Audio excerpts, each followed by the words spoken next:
5 kali RM menunjukkan kenapa dia disebut sebagai raja permainan kata. Rap lain BTS telah mendapatkan banyak pujian selama bertahun-tahun untuk lirik mereka. Di antara 3 rapper, RM punya kredit penulisan lagu tertinggi sejauh ini dan sering dikenal karena permainan kata-katanya dalam lagu. Berikut adalah 5 contoh permainan kata luar biasa RM yang membuktikan bahwa dia adalah seorang jenius lirik. Yang pertama, trivia love. Meskipun seluruh lagu penuh dengan ekspresi puitis yang indah, baris-baris ini menarik perhatian penggemar karena suatu alasan. Aku hanya manusia, kau mengikis semua sisiku, dan mengubahku menjadi cinta. Di baris-baris ini, RM tidak hanya bermain dengan kata-kata yang terdengar mirip seperti saram yang berarti orang, dan sarang yang berarti cinta, tetapi juga mengambil kesamaan visual mereka dan mengubahnya menjadi metaforis puitis. Dalam alfabet Korea, suara M diwakili oleh bentuk persegi panjang, sedangkan suara eng diwakili oleh karakter melingkar. Kalau kamu mengikis tepi persegi panjang, itu berubah menjadi lingkar, dan begitulah saram menjadi sarang. Ini adalah antologi yang indah tentang bagaimana cinta dapat melembutkanmu dan membuat kamu utuh. 2. Deng. Dalam versi 40 detiknya di lagu ini, RM menggunakan kata deng dalam 7 arti yang berbeda. Deng adalah kata onomatopoeik dalam bahasa Korea yang artinya berbeda dengan konteks. Ini bisa berarti suara bel, suara dengungan yang terbuat ketika seseorang mendapat jawaban yang salah. RM mencampur arti ini dengan kata-kata lain yang mirip seperti fonetis, seperti olteng, bahasa gaul Korea untuk konyol, atau tang, bahasa gaul untuk bahasa Inggris benda. 3. Voice. Dalam lagu ini, dari mixtape pertamanya RM, dia berkata, alih-alih menjalani seumur hidup dengan mendesa penuh, atau disebut dengan Han, liriknya berlanjut, aku memilih jalan di mana aku mengeluarkan Han dan hidup hanya dengan bernafas. Dalam bahasa Korea, hansom berarti menghela nafas, dan Han mengacu pada emosi kesedihan atau kebencian yang rumit, yang sangat unik dalam budaya Korea. Ketika kamu mengeluarkan Han dari hansom, yang tersisa adalah som, yaitu nafas.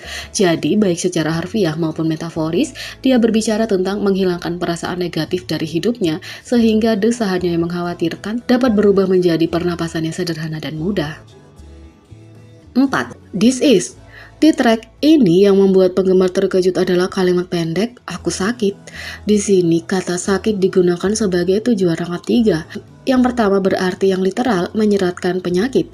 Arti kedua berasal dari kata Korea yang terdengar sama yang berarti bekerja, tapi juga berarti satu. Jadi dengan kalimat dua kata ini, RM menetapkan bagaimana dia menjadi satu dengan pekerjaannya dan telah mencapai puncak, tetapi kesuksesan dan kecanduan kerja ini juga membuatnya muak. 5. Cypher Part 2 Tripik. Ada baris dalam lagu ini di mana RM mengatakan King Dam, yang secara harfiah diterjemahkan menjadi ini adalah kerajaan, aku raja, kamu bodoh. Di sini Dam memiliki penggunaan ganda. Yang pertama adalah kesamaan fonetisnya dengan kata bahasa Inggris dam, jadi artinya menjadi RM adalah raja, sedangkan hatersnya bodoh. Dalam bahasa Korea dam berarti lemparan ke dalam atau freebie. RM menyebut hatersnya bukan siapa-siapa, sementara dia adalah yang tertinggi di kerajaan ini. RM telah menyebutkan sebelumnya bahwa ia ingin menjadi seorang penyair sebagai seorang anak, mengingat sejauh mana lirik puitisnya tidak berlebihan untuk mengatakan bahwa dia dapat dengan mudah memenuhi mimpi ini kalau dia tidak memulai debutnya sebagai seorang idola.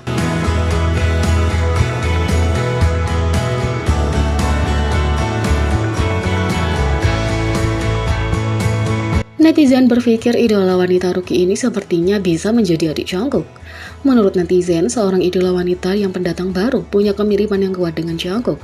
Idola yang dimaksud, nah sekali lihat Yeosukip Warner, dan kamu mungkin melihat kemiripan mereka. Kedua idola ini punya visual seperti kelinci yang terdiri dari mata bulat besar, bibir busur cupit kecil, dan gigi depan besar yang menggemaskan. Mereka berdua juga merupakan anggota termuda di grup mereka, dan berbagi beberapa kebiasaan lucu, bahkan bentuk mulut mereka mirip saat makan. Kalau kamu sudah lama menjadi penggemar Jungkook, visual imut Yeso mungkin mengingatkan kamu akan masa mudanya. Sebagai bonus, mereka benar-benar berambut ungu.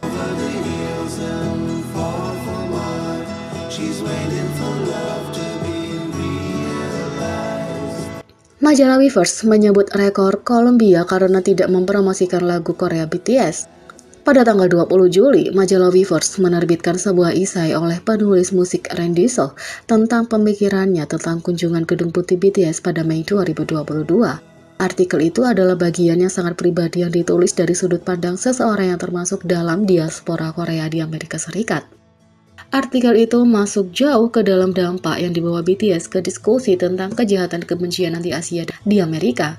Penulis juga menambahkan bahwa meskipun BTS bukan orang Korea Amerika, mereka memainkan peran besar dalam memastikan anak-anak di diaspora Asia Amerika mendapatkan representasi identitas yang selalu layak mereka dapatkan. Untuk imigran Korea dan Asia Amerika lainnya, sepertiku, BTS lebih dari sekedar boyband terkenal. Saat aku melihat dinding yang sepertinya akan tetap di tempatnya sepanjang waktu perlahan-lahan runtuh berkat kedatangan mereka. Mau tidak mau, aku merasa seperti kita sedang menyaksikan momen yang sangat penting dalam sejarah, kata Randy So.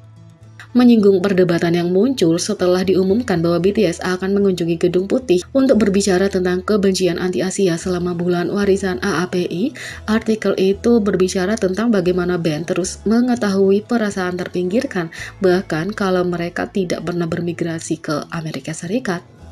Randy So mengklarifikasi bahwa meskipun BTS tidak tinggal di Amerika Serikat, mereka menghadapi diskriminasi berdasarkan identitas etnis mereka. Disinilah ia mengangkat topik lagu-lagu Korea BTS. Dia mengatakan bahwa meskipun mengesankan bahwa grup itu terus bernyanyi dalam bahasa Korea, bahkan setelah menembus pasar Amerika Serikat, mereka secara pasif dihukum dan diusir karena tidak melepaskan bahasa dan etnis mereka.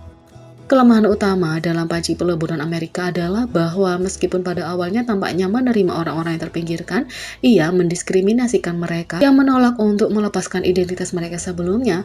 Bahasa memainkan peran besar. Randy So mengatakan, Columbia Record yang menangani distribusi untuk BTS di Amerika Serikat hingga tahun 2021 tidak pernah memberikan waktu promosi musik berbahasa Korea grup itu di radio. Tidak sampai rilis bahasa Inggris mereka, dimulai dengan Dynamite, label mulai mempromosikan lagu-lagu mereka, kata Randy So. Masalah ini telah dibahas dalam fandom BTS selama bertahun-tahun sekarang. ARMY menyadari kurangnya dukungan dari Columbia Record untuk Life Goes On, sebuah single Korea yang didominasikan untuk rilisan Dynamite dan Butter. Dua single berbahasa Inggris yang menempatkan BTS di puncak tangga lagu Billboard Hot 100. Meskipun panggilan ini adalah bagian dari gambaran yang lebih besar yang disajikan Randy So dalam artikel untuk menetapkan diskriminasi yang dihadapi BTS di Barat, penggemar terkejut dengan sifat langsung dari pengakuan ini dan fakta bahwa itu berasal dari saluran resmi seperti majalah Weverse.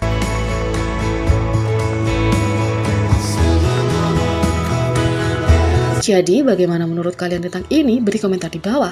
Klik subscribe, like, share, dan klik lonceng. Sekian video kali ini, sampai jumpa lagi.